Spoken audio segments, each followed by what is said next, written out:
Coaches and athletic directors, it's Corbin Smith with MTTS Sports Group. Let me ask you a quick question. What are the biggest challenges that you face when it comes to leadership development and culture sustainability? At MTTS Sports Group, we have created a system through leadership speaking and training, staff alignment seminars, as well as culture seminars that address those issues.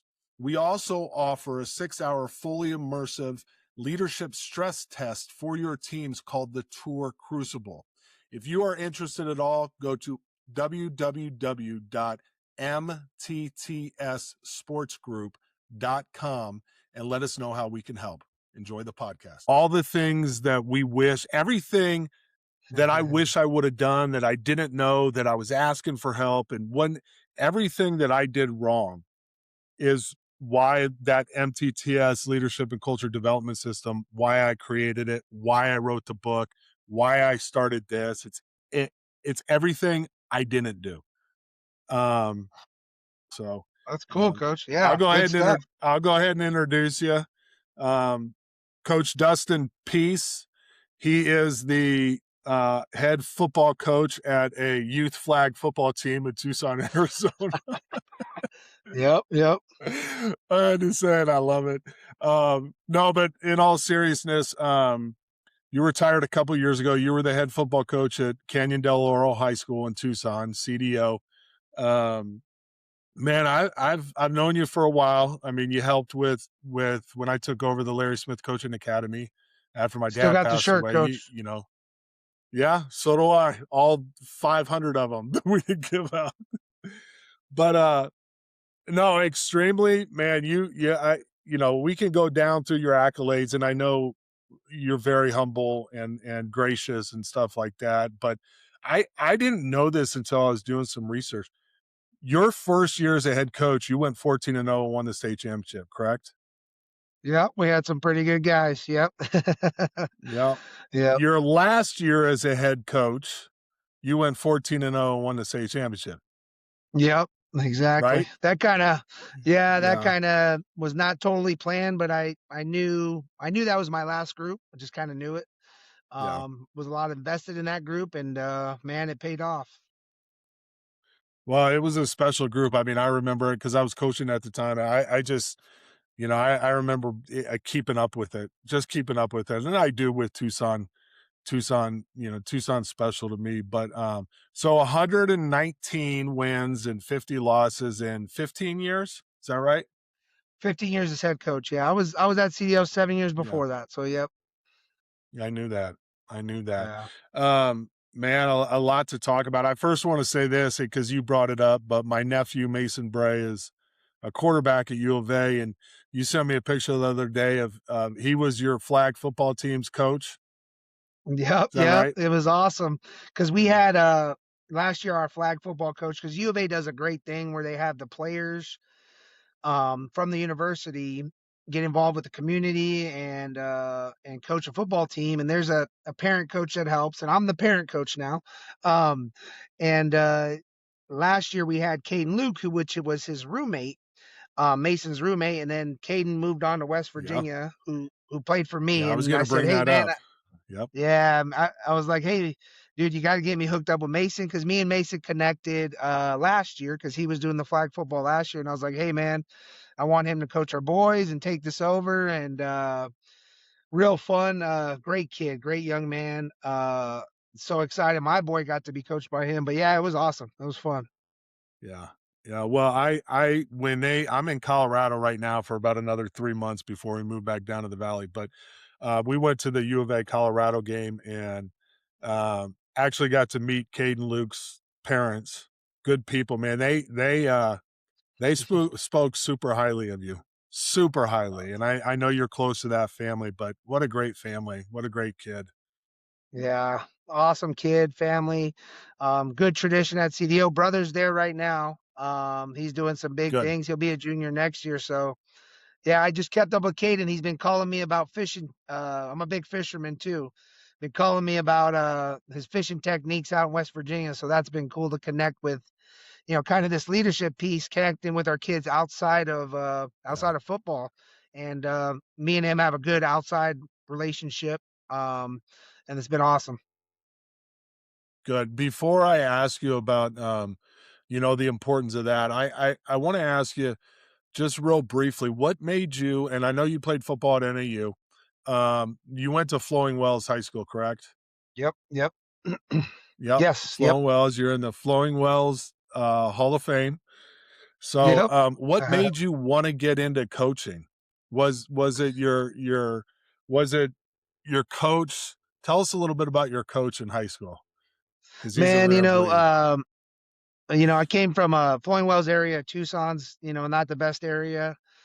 Came from a pretty tough upbringing. Football, like a lot of coaches, kind of saved me, put me on a different path, made me a different person than a lot of my family. Now I will say my dad was a state champion at Flowing Wells in 1976, so I went to school there, kind of followed that whole, tradition in our family. But my head football coach, my freshman year, I was able to play varsity, and I played for a guy named John Kashner, who just recently passed. He was the head coach Right. at Flowing Wells for about 10 years, and then won a state championship in Coolidge. Has a huge history in Casa Grande area. And then for my last 3 years, it was Pat Nugent was my head coach. So me and Coach Nugent, he was like, my father figure. Really took care of me. When I got my senior year, I got hurt in football. I tore my Achilles tendon my fourth game of the season. Um, we were playing Terrell Suggs in Hamilton, actually, when Hamilton just Oh, first started. that's nice. Yeah, so tore my Achilles tendon in a just non-contact way, and my scholarships and things of that kind of tumbled after that. And Coach Nugent, I remember him driving me up to NAU for me to go meet the staff and try to get me a walk-on spot and all that other number. And he just, had we not took that trip, knowing this now, 20 some years ago, it may have not been my path. It may have not been. Yeah. I know I wanted to go to college, but once you're in, just kind of like our aspirations as coaches, once we get kids into college and that ball gets rolling, a lot of times that, you're able to finish that. So, he did that for me in so many ways, and then when I stopped playing, came back and coached for him when I was 20, and then never stopped coaching at CDO for 22 years, and got a chance to play against Coach Nugent, coach against him not too long ago. Our last year, we played each other twice. He was at Micah Mountain. So he went from my father figure to somebody I work for to somebody I coached against. And now he's my really good friend, but he's still my coach. I'll call him coach to the day I die. Yeah. So, um, Yep. Yep.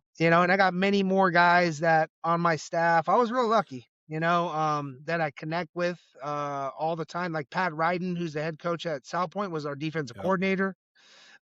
So our whole Fulham Wells football tree um, was all a part of that. Like Warner Smith, I don't know if you know Warner Smith from the University of I do. Arizona. Yes. Yeah, Yeah. he was our O-line coach my sophomore year. So I didn't he know was one that. of the yeah, he was like just a huge factor in our life too. Being young, he was just out of college and coaching us and all that stuff. So a little bit about how I fell in love with the sport, and who mentored me along the way. And I kind of fell in love with CDO. We invested so much time in there that I just kept staying and kept staying and kept staying. And even now, my kid's in fifth grade, probably on the track to go to CDO. Um, and I'm still connected to Coach McKee, who's the head coach over there, and we had a lot going on. Good. So yeah, Good. haven't left the community yet. Are you living up in that Oro Valley area? Yeah, well, I teach up here at an elementary school right up the road, but we're kind of in the Foothills Mall area. So not too Good. far from Okay. CDO. I'm like 10 minutes from CDO. Yeah. Yeah. How important you were talking about, we were talking about Kate and Luke, but how important has it been, and how meaningful is it for you to stay in contact with former players or former coaches and, have that type of connection with them? Because I know for me, I didn't realize this until we got fired at Missouri, and I think I was 28. Um, And I realized really quick because I had a bunch of my position kids like, "Coach, we're gonna transfer, go wherever you go." I said, "No, you're not. You're gonna stay here. You're gonna stay in Missouri, blah, blah, blah." But you don't realize until you step back how more influential those people and how more meaningful those kids that you coach and the coaches you coached with, the impact that they have on you until you're no longer around them um, on a daily basis. Not that we took it for granted, but just that it was so meaningful to me now that I'm out of coaching. Every kid that I coached, good and bad. So, yeah, what's the importance for you in regards to that? And brings up a great point, that I have that I always felt when I was, being the head coach is you had this pressure where you always moved on. Like, after 15 years, when that group left, you loved them so much. But then you said goodbye to them, and a lot of your focus was on the next group or the next upcoming groups, and you lost a little contact with that. So in my heart, I always felt a little guilty that I wasn't able to connect with those 50 Yeah, guys year in, year out that invested everything in you. And when I stopped, I kind of had this thing going where every day I was going to reach out to a kid, just a random kid, just some kid in my phone that was from 2010 and text them and be like, "Hey, this Coach Peace, how you doing, man?" And I've done a lot of that since, and it's made me feel a little more complete, because it's always been about the relationships for me and the development. Granted, the success comes with all that other stuff, with the leadership, the stuff that you're talking about. But yeah, with that last group that I was really close to, because a lot of those guys, we had about 18 guys that played as sophomores, and we took some licks. We weren't very good. Well, we were good. We made the playoffs, but we were like 6-4 their sophomore year. But man, having them in the room every single day for 3 to 4 years, got really close with that group, and now I'm able to connect with them more because I'm not coaching right now. yeah, So I right. really appreciate, being able to have those conversations. And we've had get-togethers like a state championship reunion. I brought them over for the holidays, and we watched the game again, and we took a picture. We had like 30 guys there. It was awesome. So being able to do things like that, because you're able to slow down, has kind of been something I've appreciated, and know that I will definitely, if I get back into it, I will make it very meaningful to keep that connection rolling. Not that it's been lost at Yeah, all. Like I just saw Kadeem Carey we had our little track meet last Friday, and man, he gives me the biggest hug. His boys are good. playing in the same little league as my boys, and like it's all coming back now. So I'm getting so old now that their kids are coming up. So That's funny. Let me ask you because we really, I mean, and obviously we talked about the MTTS sports group, and the development system with leadership and culture. But when I talk to coaches or athletic directors, and I do it pretty much every day, and one of the things I make sure that they understand, everybody talks about character, right? But character starts with developing leadership. If when you're developing your student athletes or even your students in the classroom, as coaches, I think we're always trying to develop them as leaders. And when you instill leadership and develop leadership, you are automatically instilling, character within their self. And I know that we talked prior, and you said you had a system when you were at CDO that you used to measure character and commitment. Tell us a little bit about that because I think systems and before you answer, I'm sorry to interrupt you before you even started, but the we as coaches we deal with problems every day. Problems arise for us as head coaches every single day, just like everybody else. Our job in the role that we're in is to find solutions to solve those problems.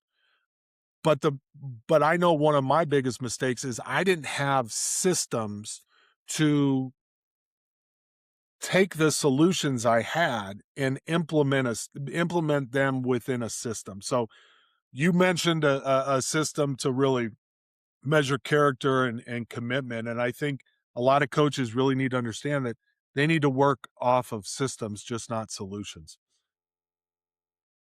yeah, so My first couple years, things were easy. 14-0, 13-1, life is great, And then for me, we got to one of the years we went 3-7, and I really at that moment I became a better coach because I learned, it's not all about wins. It's not all about it's about connecting with your team. Because one of the things when we were 3-7, we weren't very good on the football field, but our team loved each other. Our team was close, Yeah. and that warmed our heart. That made us feel like we had a great year. And I went for that from now on, and from that point, I kind of transitioned to I want that even more than I want 13-1, even more than I want 14-0, honestly, because I want those kids close. So in January every year when you come back, everybody's hitting the weights. Everybody's saying, we're going to work hard. We're going to be in the weight room. That's what everybody does. So I tried to do something. And I actually, last year, I went through a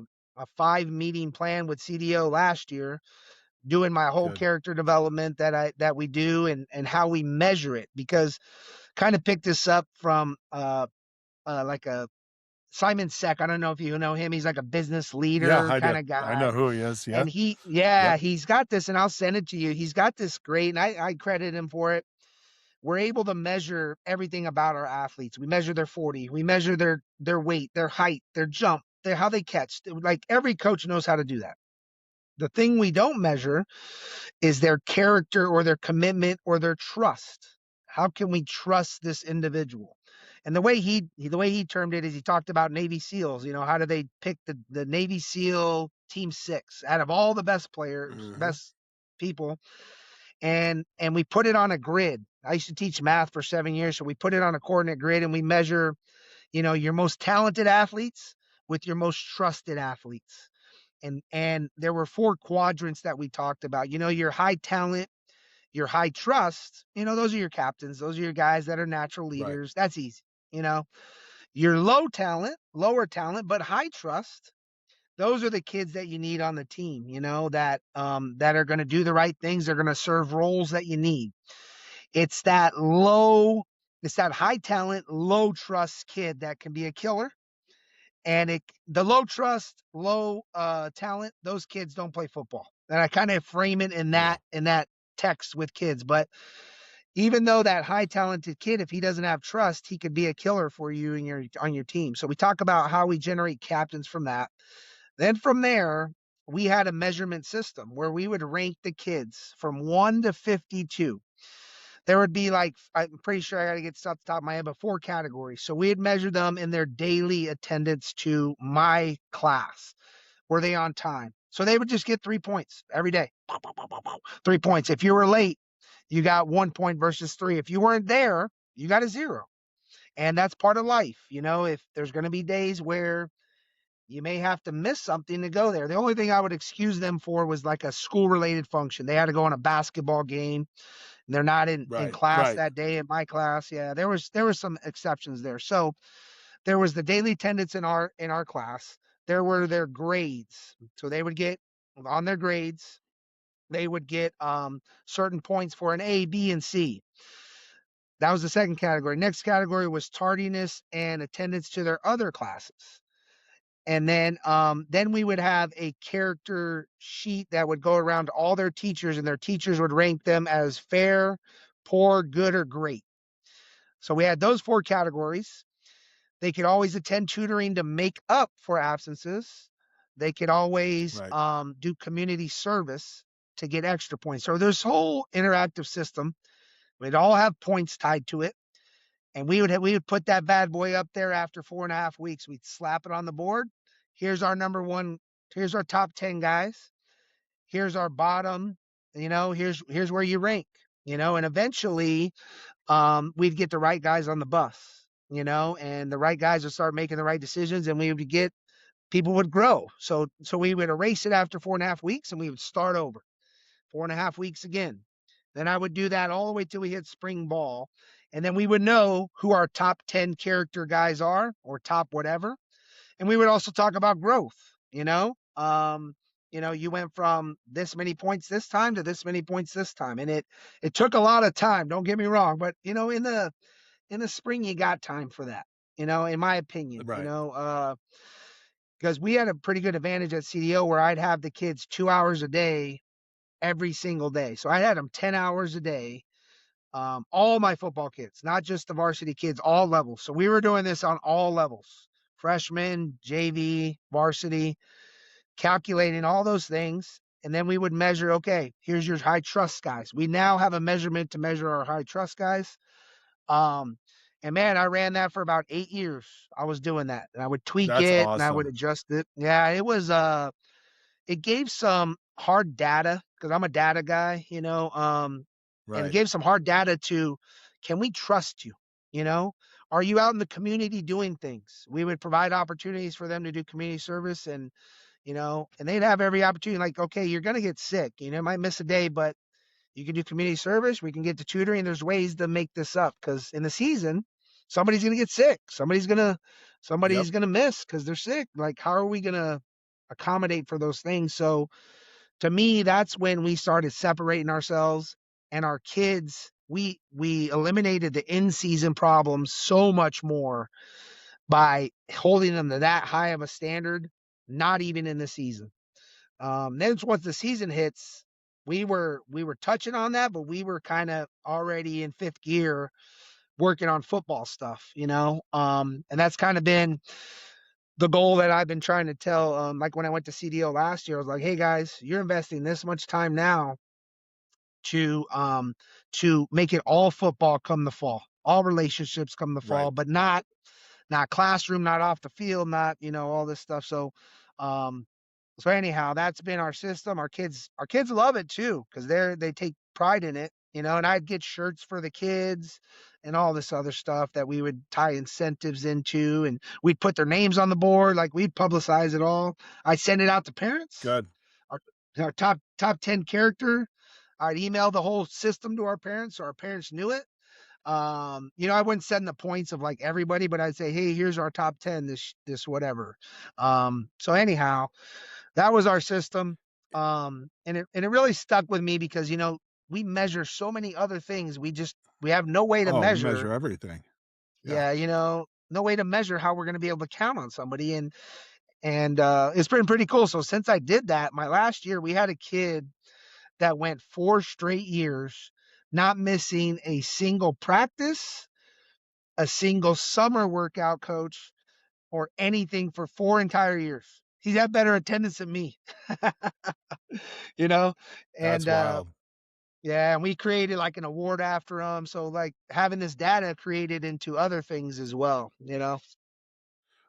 I know, because I would that was an area that I struggled with, right? How do I measure and how is it visible? If parents come into me and say, "Hey, why isn't my son playing?" or something like that.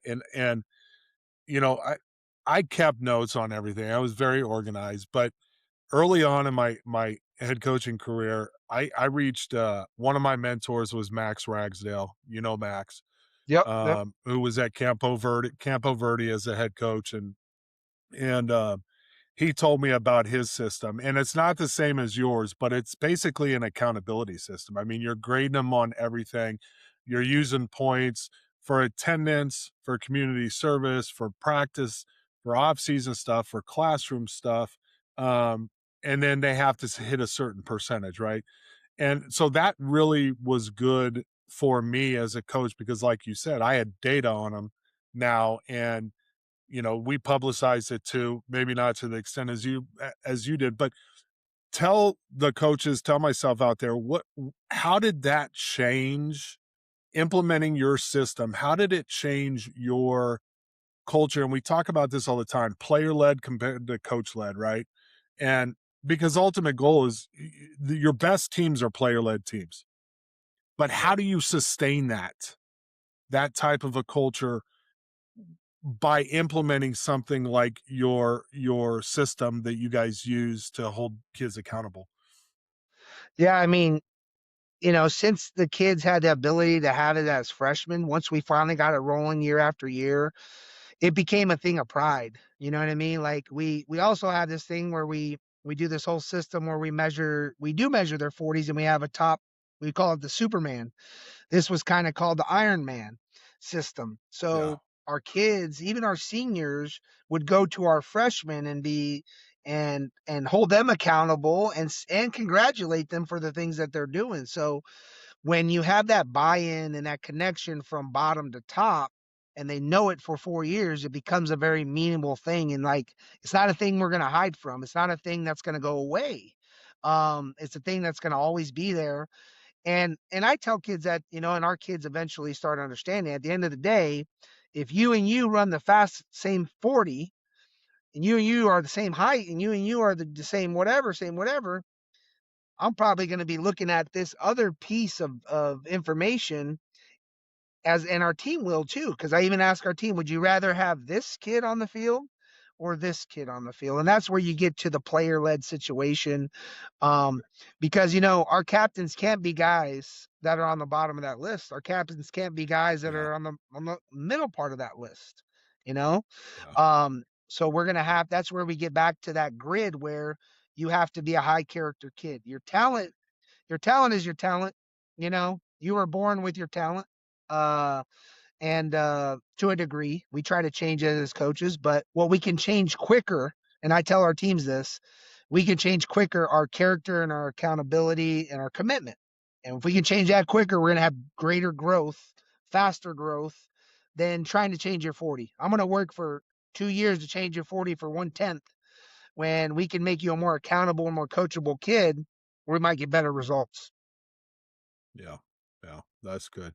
We also talked about, and I want to explore this a little bit because I think it's a struggle, especially I think for a lot of coaches, but especially in warmer area states. And you got the guys that practice in the morning, guys that practice after practice, guy or after school, guys that practice at night. And when I was the head coach, I was always like, it was harder for us to practice in the morning just because when I was at McClintock, from a socioeconomic standpoint, I mean, we had Yeah. guys taking buses to get to school, and Yeah. it was hard to do it at night because again, a lot of these kids were working. And so we just, dove into the heat and did it right after school. You guys, you said your last 4 years, you started practicing in the morning, and it was a game changer. Yeah. I mean, from every aspect, and you're 100% right. It has to be the right demographic um, to make that happen. You have to get your administration on board to make that happen. You have to get your parents on board to make that happen. But Right. once all that goes and people feel the benefits of it, it changes everything. It really drug out another 4 years of me coaching personally because I was able to be home for dinner every day. Yeah. I was able to pick the kids up from school. I was able to do all those things that all these coaches don't get to do, you know, Right. 6 to 7 months out of the year to make that happen. So for a coaching standpoint, it was awesome. Parents, same thing. It's the last 4 years. Some of the parents will have their kids in their home. And man, if you get to have dinner with your kid for another 4 years and not have them at football practice every day of the week, six Right. days of the week, that's a game changer. And administration loves it too because it's a lot easier on them um, to have that morning practice and not compete with all the other sports going on. So we were done, and everything was complete. It was pretty nice for us. We would start at 6:30, and I had the kids in class till 10. So I was Okay. able to, yeah, we practiced from about 6:30, put 2 hours in. Then we would go hit the weights. Then they'd shower. Then they'd come in and watch the film that we just had on the field. So that turnaround of being able to have that lesson on the field they're already watching what they just did an hour ago. We're already Right. breaking that down. We come in, we're fresh in the morning.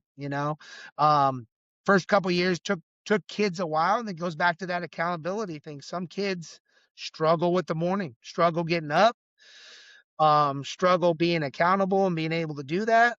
Easy to hit the I'm sick button. And one of the things I'd always have them do is if they were sick or something like that, a little uh a little cheat code here that I liked was they had to put it in huddle in the group message. Johnny, I'm sick So everybody today. knew. Yep. Everybody knew. So when you showed up to fourth hour and you were totally fine, your teammates can hold you accountable. They can, I told them, you can lie to me all you want in your face, but if you lie to your friends too, and your teammates, that's a bit of a problem, that we're not going to have a healthy team. We're not going to have a healthy relationship. You're not going to be a good friend. So, just having it in the morning, and our coaches ended up loving it too, man. But it takes a lot from your administration. Like I had 6 on-campus coaches, so they all had their planning period first thing in the day, so they can finish practice and then get into their regular classes. So it was an amazing setup. It's what got us over the top the last few years, no doubt about it. Good. And our kids love having the afternoon off. They can be kids. You know Yeah, what I mean? I'm sure. Yeah. Uh, For and they for a quick reference, Dusty, what time did first hour start at CDO? so the everybody came in, like if you had a regular first class, it would start at 9 o'clock. So Okay. we my kids had our class at 9 o'clock, which pushed them till 10 o'clock before they had their first academic Gotcha. class. And I talked to some of the coaches in the valley, like I talked to Coach Jewel, who was at Brophy Uh-huh. when I was first doing this, and he doesn't even have that kind of luxury. They got to get off. They got to get their kids to class. I was like 8:30 or 9 or whatever it was, and Yeah. then they were going at like 5. So it was really, really tough to get kids in at that early. But and then even towards the end of the week, Thursday, we would come in at 7:30 and do our hour and a half or hour kind of deal. Friday, they wouldn't even come in till 9 o'clock. So we'd let them sleep in. So it was recovery throughout the week to make that happen, you know? Yeah. Yeah. No, that's So that's great. I mean, for coaches too. I mean, I obviously you retired from coaching for now. Um, you have a younger family and want to be a dad, which it's amazing. That's amazing to me, Dusty. That because very few people would do that. I mean, I people don't know this, but I got out of college coaching, turned down 3 jobs at Division I schools after we got fired at Arkansas State because I told my ex-wife that if she ever had to work because she wanted to stay home with the kids and she was an attorney, if she ever oh had to well. work, that I would get out of coaching. And all 3 of those jobs were, lower level D1 schools, but she would have had to work, and we had 2 kids at the time, and it was more important to me to be with my kids and be a dad than be moving around. So kudos to you, man. That's awesome. That's great. You too, brother. Um, Yeah. Yeah. Now yeah. we go to the same elementary to school together. They had me for PE. It's wonderful. That's good. I told you I wanted to ask you about this because you've had a lot of kids that have transitioned to the next level and played at a very high level. You've had NFL players come through there, big time college kids that gone and played at all levels. What and I think this gets lost with a lot of high school coaches and within my business platform, one of the things I'm doing is an athlete family mentorship. It's not a recruiting service, no exposure. I'm not going, it's to prepare and to educate these kids just like I did as a head coach. These kids and their families on the process and what they can do to help themselves and be able to communicate effectively with their head coach through that process. Um, there's a lot of guys out there that, the way recruiting is, the landscape right now for high school kids, it just keeps getting worse, right? Yeah. What do you feel like your role was when you were a head coach in that process? What we all know, and people don't necessarily, parents don't always believe it, but it all comes back to the head coach. These coaches, these college coaches are going to come to the head coach. Yeah. That's who they're gonna trust. Um, and so you have an obligation as a head coach to, if a kid wants to go on, you have to help him find a place. I mean, he has got to do his work. But so what do you feel like a high school head coach's responsibility is in that whole process and in today's day and age of recruiting? Yeah. I mean, like you said, coach, we've been in it at a different level and we were able to grow with what has happened now. I feel for these coaches that are coming in now. You know what I mean? And with the Yeah, me too. landscape, like you said, of of the current high school level kid. It's way different than it was 5 years ago, let alone 15 years ago when I started doing this. But again, for me, this communication, this heavy work on the recruiting starts in the spring. I bring in anybody who, I hold a whole night session where we break down what is recruiting, what does it look like, Good. how am I going to help you, and we're pretty good. I had a huge advantage being at CDO because I was there for such a long time that a lot of people trusted what I said as far as it comes to recruiting services and all these other ways they're getting tugged. Like we didn't have a big group of kids that did any club ball or did any outside services too much. We Yep. were lucky Good. because we had a lot of tradition and we had a lot of a lot of history of sending guys off and things of that sort. Now, I'll tell you though, it wasn't easy. We had so many examples over our years that were just of success stories. Yeah, we had Kadeem Carey, who two-time All-American at the U of A, went to the Bears. Blake Martinez, who played for the Packers, and we had those. But Hmm. we also had kids like Caden Luke, like I just had, who led the state in rushing. We were a state championship team and had no scholarship offers, zero scholarship offers. So um, it's finding that balance and educating parents and kids, like what is the realistic option for you, when they know that, Right. because it's kind of fresh. Caden Luke, who holds our power clean record with 360 or whatever it is, and you know ran the ball for 40 some times in the semifinal game and all this stuff. If I can't get that kid somewhere, there's definitely an outside uncontrollable force that coaches are dealing with, Absolutely. and that parents got to be aware of and kids got to be aware of. Now, the one advantage I will say that's happened over the last few years is, to me, I feel better marketing to my players nowadays, Division Two, NAIA, Division Three, because guess what? Exactly. Guess what, man? You're gonna live high school. You're gonna continue to live this family oriented high school level football. You going to go Yep. D1 and do all that? That's great, but they're going to be bringing in 60 guys every other year trying to take your job. And you're gonna have to hit the portal. If you got to hit the portal, like it's a different world.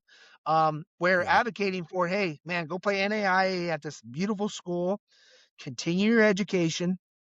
Guess what? It's going to cost you the same amount as it'll cost you to go to the U of A and just pay tuition. Boom. Go be Yep. a football player, be a part of a family. And that sell to me is even bigger than before. Because before, in 2010, it was like Division 1 or nothing, but now there's so many opportunities for kids. Like, I'm a part of the National Football Foundation, coach, and we just did the spring recruiting out in Phoenix, and I was out there coaching and doing that. Number, we had 130 kids go, and like 60, like two-thirds of the kids get offers and opportunities. Like, there's so many ways to make that happen. There's just, you got to educate the parents early. You got to be realistic, not break hopes and dreams, but be realistic with them too, Yep. and find ways to get kids in front of places without spending money on an outside service. Simple as that. Yep. I believe that, and I'm a in-house guy. Like, you should be able to Yeah. get, Well, I mean, yeah, you and I both, I mean, we know as head, like the high school the recruiting services, and I'm not going to name them, but for the sport of football, they're not helping. They don't do, it's a money grab, yeah, and so that's where I've approached it differently from an education standpoint. And the let me just say this, and I think you would agree that, like I said, college coaches are going to go back to the high school coaches in the sport of football. They're not going to go to 7-on-7 coaches or trainers, or they may in other sports, but not in football. And the reality of the situation is, when I was coaching college, and back then it was all, it wasn't like emails and stuff. I would get a packet and it'd have a kid's name and maybe a picture on it. And if I didn't recognize the kid's name, I didn't even open it. It went straight in the trash. And dang, so these college coaches are responsible for the evaluation of players. parents, if you're listening to this. And all a high school coach can do is educate you, prepare you as a family, be realistic, be honest, be transparent with the high school coach's thoughts on where you think you can play, and then send film out for you to those levels. If you got a Division III kid or an NAIA kid, you're not going to send it to an FBS school because it's reputation, right? Yep. Yep. For the head high school coach. But um, once that film is sent off, once they evaluate you, if as a head high school coach, we have to have thick skin because if they don't reach out back to you about the kid, they're not interested, and you just have to know that. And so once that's done, we're out of it for all intents and purposes. Um, yeah, I agree with you, Dusty. Like to be in that situation of a newer coach coming in, like, whoo, it's rough. Yeah. It's rough. Yeah. And like you just said, as a head coach, you have to be accountable to your assessments too. You can't just be feeding these college coaches, okay, well, I got a guy this, I got a guy this, I got a guy this. Eventually, you have to prove to them that your word means something, and that's going to all Absolutely. come program too. It's not just about you, but they want to come see Coach Smith because I trust him. He gave me a real evaluation about this kid 5 years ago, and now I trust him for whatever reason. I've had those relationships where I said, "Hey, coach, man, I love this kid. He's good on the field. He can do this. Here's his grades. Here's a couple Yeah. things that I got to be transparent about because it's about my program, not necessarily about the one kid." But Right. again, that ability, then that guy will come back in the door and recruit another kid from you down the road.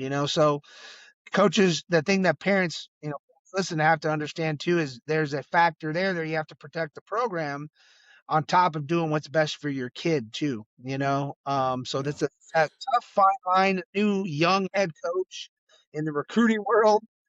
Um, I recommend even my last few years, I had a young recruiting coordinator. I call him a recruiting coordinator.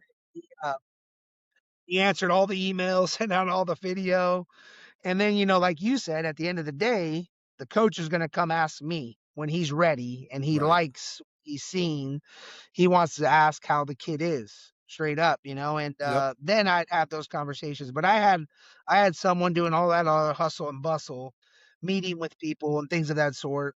It's a little bit different now because coaches don't come as much as they used to. In our day, it was visits No, they all the don't. time.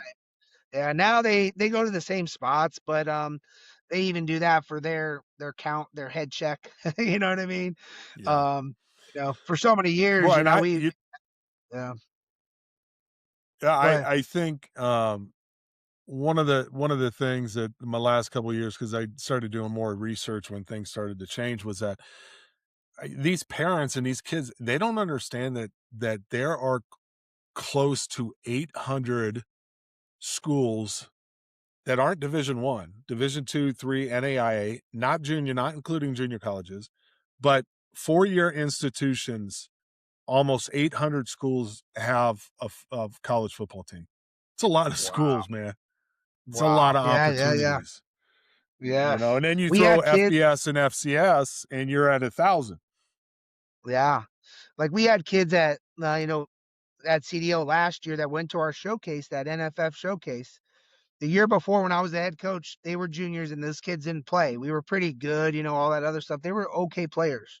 They went to that showcase and man, they're both playing on the same school out in like Lords, Indiana or something, and they're experiencing their college together with their best friend they went to high school, man. There's the ball rolling for them to get their college education and for them to just develop.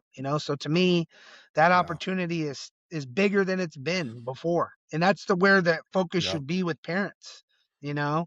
I agree. Um, and, I and agree. you know how it is, coach. And we always used to have this funny saying, not funny. It might be a little harsh, but one of my old school head coaches, one his name's Tommy Steele. He's one of the best assistants in Southern Mhm. Arizona. He was at CDO for 30 plus years. He said, "Well, if you wanted to be a better player, you should have chose different parents." You know what I mean? He always used to say that. Where parents, if if things in your family were not close for your kid in the level of football, it's hard to jump that. It happens, don't get me wrong, Yeah. but there's that factor of ability that you're given, but in the other level, at those other levels, you can work your way to get into those other levels, and that should be our focus, Sure. Yeah. Yeah. I agree.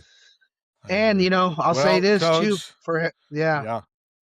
I'd say Go this ahead. too for our other head coaches listening real quick is it's your job also to keep your kids hungry to play football. There's that. I noticed over my years there were kids that sometimes got too burnt out, sometimes weren't ready to continue. So there's that balance and that energy that you got to have in your program to keep them wanting to do what's best for their path. And Right. sometimes it is football, sometimes it's not, but preparing them for that. Good.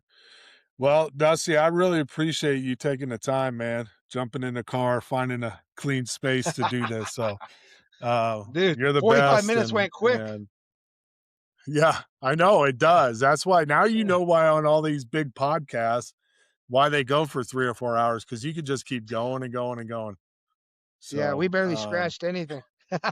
I know. Well, we'll circle back. I got some Tucson guys. I'm going to do a round table here in probably a month or so, with some guys there, and you'll definitely be, we'll find a time for everybody to be able to get on. But again, I Nice. appreciate you, and I look forward to.